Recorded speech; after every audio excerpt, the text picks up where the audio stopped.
네, 반갑습니다 여러분. 조코피TV의 조현일입니다. 자, 데니스 슈로더에 대해서 어떻게 생각하시나요? 저는 골든스테이트 워리어스가 데니스 슈로더를 영입했을 때 상당히 기분이 좋지 않았습니다. 왜냐하면 제가 판타지에서 데니스 슈로더를 데리고 있었거든요. 탱킹팀에서 에이스 놀이하는 베테랑 포인트 가드가 당장 이겨야 되는 그런 팀으로 간다면 스탯 라인은 떨어질 수밖에 없죠. 저는 이제 판타지 오너 입장에서 말씀을 드린 거고, 사실 뭐 많은 분들께서 데니스 슈로더가 워리어스에 어울릴 수 있을까? 이런 의문, 그 다음에 그래도 디앤서니 멜튼이라는 시즌 아웃 부상을 입은 선수를 매물로 슈로더 같은 선수를 데려온다면 어떤 식으로든 도움이 될 거다 라고 긍정적으로 바라보시는 분들, 이렇게 저는 반반이었던 것 같아요. 그런데 막상 뚜껑을 열어보니 지금 현재까지의 데니스 슈로더는 아주 기대 이하입니다. 이걸 제가 기록으로 한번 찾아보니까 상당히 충격적이었는데요. 일단 지난 3경기 데니스 슈로더의 박스 플러스 마이너스가 무려 마이너스 65점이었습니다. NBA 선수들 가운데 최악이었고요. 물론 이 3경기는 골든스테이트 워리어스와 보스턴 간의 마이너스 40점 차가 났던 그 경기도 포함이 돼 있긴 했습니다만, 지금 시즌 전체를 놓고 봤을 때 슈로더가 워리어스 이적한 이후에 100번의 소유당 워리어스에게 아주 큰 손해가 있었습니다. 슈로더가 플로우에 있을 때는 마이너스 12.1점이었어요. 그러니까 박스 플러스 마이너스 마진이 너무너무 좋지 않다는 거죠. 자, 물론 기록이 전부는 아닙니다만 이 데니스 슈로더가 들어왔을 때 실제로 골든스테이트 워리어스가 스티브 커 감독의 이야기대로 픽앤롤을 훨씬 더 많이 하긴 해요. 또 드레이먼드 그린이 빠졌기 때문에 사실 드레이먼드 그린이 있을 때는 픽앤롤의 위력이 떨어지잖아요. 왜냐하면 롤을 할 줄 모르기 때문에, 숏롤밖에 못하기 때문에. 그렇기 때문에 주로 시스템을 가동하고 정면에서 하는 딜레이 액션, 45도에서 하는 혹은 슬롯에서 하는 그런 이 스플릿 액션을 많이 쓰는데, 데니스 슈로더가 있을 때는 무조건 픽앤롤을 더 많이 가져가야 됩니다. 그럼에도 불구하고 저는 골든스테이트 워리어스가 데니스 슈로더를 활용하기 못한다기보다는 슈로더가 저는 더 부실하게 크다고 보거든요. 왜냐하면 스티브 커 감독이 정말 데니스 슈로더를 위해서 엄청나게 많은 노력을 하고 있는 건 아니지만 그래도 변화의 기미를 보여줬단 말이에요. 그럼에도 불구하고 자, 데니스 슈로더는 현재까지 대단히 부진합니다. 자, 슈로더 17경기 뛰면서 10.6득점, 어시스트 4.3개, 그리고 턴오버 2개고요. 3점 성공률이 28.4%, 그리고 필드골이 35.9%, 슈팅 던지면 안 되는 수준입니다. 자, 그러다 보니까 굉장히 많은 또 매체에서 슈로더를 트레이드 해야 된다, 슈로더를 매물로 로스터를 업그레이드 시킬 수 있는 그 기회를 살려야 된다 라고 이야기를 하고 있습니다. 우선은 데니스 슈로더는 트레이드가 가능합니다. 원래 트레이드를 하고 2달이 지나기 전까지는 다시 트레이드가 안 된다는 규정이 있죠. 하지만 그 해당 선수가 12월 16일 이전에 트레이드가 됐다면 데드라인 전까지 딜이 가능합니다. 그런데 데니스 슈로더는 12월 16일에 트레이드가 됐어요. 딱 하루 차이로. 만약에 트레이드가 12월 17일 이후에 그 딜이 이뤄졌다면 이번 시즌 내는 불가능합니다. 즉 그 말인즉슨 슈로더가 하루 차이로 재트레이드, 다시 트레이드가 가능하다는 거죠. 그렇기 때문에 데니스 슈로더를 사각 트레이드, 그 다음에 혹은 트레이드 매물로 써야 된다라는 이런 보도가 많이 나오는 거죠. 자, 최근의 활약상을 보면 진짜 갑갑합니다. 보스턴전에서도 존재감이 없었고, 그리고 이 워싱턴 위저즈와의 경기에서는 제 몫을 해냈고, 그 전에 미네소타, 토론토, 인디애나를 상대로도 필드골을 5개 이상 넣긴 했습니다만, 사실 이런 스탯 라인, 이런 효율을 바라고 워리어스가 데려온 건 아니잖아요. 또 2라운드 픽까지 태웠는데, 자, 그러다 보니까 더 트레이드 루머가 나오고 있습니다. 자, 물론 제가 외신을 찾아보니까 이 팀 카와캄이라는 이 골든스테이트 워리어스의 내부 사정에 굉장히 정통한 인물이 있잖아요. 그래서 어떤 얘기를 했냐면, 데니스 슈로더를 비롯해서 골든스테이트 워리어스가 이번 트레이드 데드라인을 아주 요란하게 보내진 않을 거다. 왜냐하면 니콜라 부세비치 같은 선수를 데려오고자, 부세비치를 무시하는 게 아니라 부세비치 같은 베테랑들을 데려오고자 1라운드 픽을 쓰는 건 굉장히 나쁜 판단이 될 수 있다, 이런 이야기를 했고요. 왜냐하면 부세비치를 데려오기 위해서 슈로더를 쓸 수 있고, 캐번 룬이 GP2 만기 계약자를 쓸 수 있는데, 거기다 만약에 2라운드 픽이 아니라 1라운드 픽을 쓴다면 그렇게 아껴놨던 자산을 정말 짧은 단기적인 그런 목표를 위해서 써버리는 어리석은 결정이 될 것이다 라고 보도를 했더라고요. 만약에 딜을 한다고 하더라도 조나단 쿠민가는 포함되지 않을 거다. 왜냐하면 쿠민가가 일단은 지금 부상 중이다 보니까 여러 상황이 좀 복잡하게 돌아가는데, 일단 카와카미 본인도 쿠민가는 트레이드 안 될 것이고 또 트레이드 하면 안 된다라는 입장을 또 견지하고 있고요. 우선 골든스테이트 워리어스와는 올 여름에 새로운 협상을 하게 될 겁니다. 그런데 쿠민가 측이 원하는 그런 40밀은 골든스테이트가 절대 주지 않을 거고, 다른 팀들의 그런 오퍼를 좀 지켜보면서 한 30에서 35밀 정도, 33밀 정도로 계약 금액을 생각하고 있다. 즉 쿠민가는 트레이드의 중요한 자산이 되진 않을 것이다 라는 보도가 나왔습니다. 자, 그래서 한 매체에서는 사각 트레이드를 제안했습니다.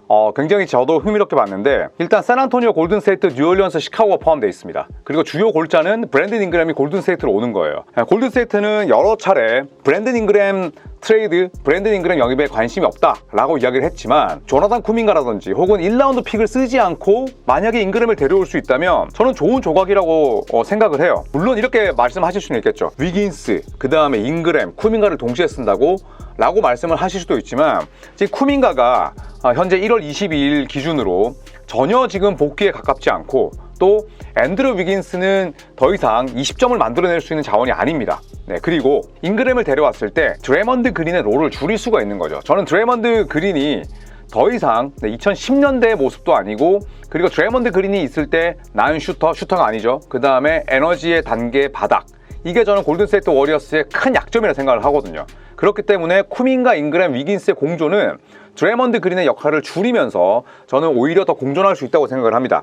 자, 주요 골자를 살펴보면 이거죠. 샌안토니오가 잭 라빈을 받습니다. 네, 그리고 골든스테이트는 잉그램을 데려오고요. 여기에 뉴올리언스가 켈든 존슨과 잭 콜린스, 이 두 명의 샌안토니오 선수를 받아들입니다. 그리고 시카고는 데니 슈러더, 카일 앤더슨, 케빈 루니, GP2, 그리고 2025년 2라운드 지명권 2장이에요. 자, 골든스테이트 입장에서는 그토록 아끼고 있는 1라운드 픽을 쓰지 않습니다. 그 다음에 2명의 만기 매물, 루니와 GP2를 보낼 수 있죠. 여기에다가 앤더슨, 악성은 아니지만 지금 골든스테이트 워리어스를 아주 힘들게 하는, 또 좀 과격하게 표현을 해서 좀먹게 하는 부분이 뭐냐면, 카일 앤더슨, 드레먼드 그린 혹은 또 케빈 루니처럼 느린 선수, 슈팅을 못 쏘는 선수들이 너무 많기 때문이에요. 이참에 앤더슨 정리하는 거죠. 네, 그리고 데니 슈로더는 물론 벤치 볼핸들러로 썼을 때 그 효용 가치가 높긴 하겠지만, 잉그램급의 올스타를 데려올 수 있다? 그렇다면 저는 이 정도 매물이면 좋다라고 생각을 합니다. 1라운드 픽 안 쓰고 쿠민가가 포함이 안 되니까요. 그래서 굉장히 현실적으로 괜찮은 딜이 아닐까, 그렇게 생각을 합니다. 자, 물론 이렇게 말씀하실 수 있겠죠. 아니, 시카고가 잭 라빈 보내는데 1라운드 픽이 한 장도 없다고? 물론 그렇게 생각하실 수도 있지만, 시카고는 어쨌든 잭 라빈이 올 시즌 맹활약하고 있지만 남아있는 계약 규모가 크잖아요. 그리고 팔고 싶어 하잖아. 여기에다가 루니와 페이튼 2세가 연간 내년에 17mm 도하 빠집니다. 그렇게 되면 시카고도 셀러리를 정리할 수 있고, 조시 기디, 코비 화이트, 아요 도순무, 가드 자원들이 워낙 많잖아요. 자연스럽게 또 교통 정리를 할 수 있기 때문에 저는 서로에게 좋은 딜이 아닐까 개인적으로 생각을 해봅니다. 자, 브랜든 잉그램의 가장 큰 문제는 뭘까요? 부상입니다. 자, 2021-22 시즌부터 22-23 시즌 2년 동안 딱 100경기 뛰었고요. 지난 시즌 18경기를 결정했는데 올 시즌은 18경기만 출전하고 있습니다. 자, 긍정적인 면을 말씀드리자면 6년 연속 20득점 이상을 하고 있고요. 그리고 올 시즌에 굉장히 큰 폭의 변화를 가했습니다. 브랜든 잉그램이 올 시즌 개인 훈련을 할 때 미드레인지 샷을 거의 안 쐈대요. 왜냐하면 잉그램은 미드레인지 마스터잖아요. 그런데 올 시즌에 3점 시도 개수 보시면 6.4개 커리어 하이입니다. 지난 시즌 3.8개니까 2.8개나 더 던졌죠. 현대 농구의 추세에 따라가기 위해서 노력을 했다는 겁니다. 3점 많이 쏘고, 그리고 페인트존 내에서 득점하고. 자, 이런 몰이볼스러운 농구를 하다가 불의의 부상을 입었는데, 저는 개인적으로 브랜든 잉그램이 워리어스와도 잘 맞고, 그리고 저 친구가 굉장히 어릴 때 NBA 데뷔해서 그렇지 아직 97년생이에요. 굉장히 젊습니다. 골든스테이트 워리어스가 스테픈 커리가 은퇴하고 나서도 잉그램에게 어느 정도는 또 시간을 맡길 수 있다는 거죠. 제 개인적으로는 브랜든 잉그램의 딜은 괜찮다라고 생각을 합니다. 자, 데니 슈로더를 보시면 정말 많은 팀을 돌아다녔습니다. 서로 다른 8개 팀을 뛰었는데 공통점이 있어요. 딱 하나, 벤치에도 출전해서 너 마음껏 뛰어놀아, 시스템 필요 없어, 괜찮아, 너 피켓놀 하고 충분히 그냥 24초 동안에 16초 가지고 있고 마음대로 해봐, 이랬을 때 활약이 좋았어요. 반대로 시스템 혹은 르브론 제임스나 스테픈 커리처럼 빅스타들 옆에 두고 쓰기에는 여러모로 쓰임새가 좀 단조롭습니다. 일단 첫 번째, 제가 중계 중에도 늘 말씀을 드렸지만 데니 슈러더는 슈팅을 쏠 때 로딩이 많이 걸려요. 로딩이 걸린다는 건 시간이 걸린다는 거죠. 그래서 픽앤롤 상황에서 본인이 뭐 요요 드립을 쳤다가 그 다음에 또 픽앤롤 볼핸들러 러너, 그 다음에 리너, 슈팅 쏘고 레이업 이런 부분들은 좋지만 스팟업 공격에서 내가 패스를 받아서 슈팅을 던지거나 아니면 골든스테이트가 많이 쓰는 스플릿 액션에서 45도 찍고 들어가서 3점을 쏘는 그런 능력들은 좀 떨어집니다. 그러니까 슈팅 자체가 3점 커리어가 34.3%니까 그렇게 좋은 편은 아니에요. 그리고 이런 샷들이 본인이 샷 크레이팅을 해서 만들어내는 득점도 있지만 데니 슈러더는 굉장히 3점을 쏠 때는 시간과 공간이 필요하기 때문에 어느 정도는 세미 와이드 오픈들이 많았거든요.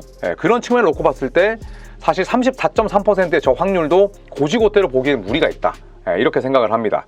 그렇기 때문에 저는 애초에 골든스테이트 워리어스와 맞지 않는 조각이었던 것도 많지만 또 지금 이 정도라면은 뭐 남아있는 시즌 동안에 극적인 반전을 이룰 가능성은 높지 않거든요.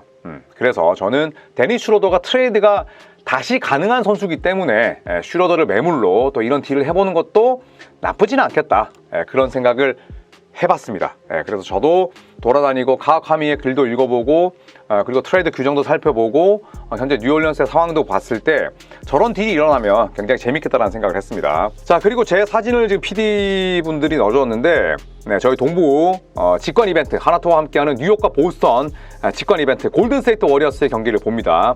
이 매치업을 3월 3일에 저희가 출발로 해서 구성을 해놨는데 아직까지 자리가 좀 남아있어요. 그래서 가격은 서부보다 좀 높을 수밖에 없지만 아직까지는 다시 한 번도 우리나라에서 동부 직관 이벤트를 간 적이 없습니다. 그렇기 때문에 저와 같이 또 이렇게 사진도 찍고 좋은 시간 보내실 분들 저희 유튜브 커뮤니티와 제 인스타에 링크를 걸어놨으니까 꼭 봐주시면 감사하겠습니다.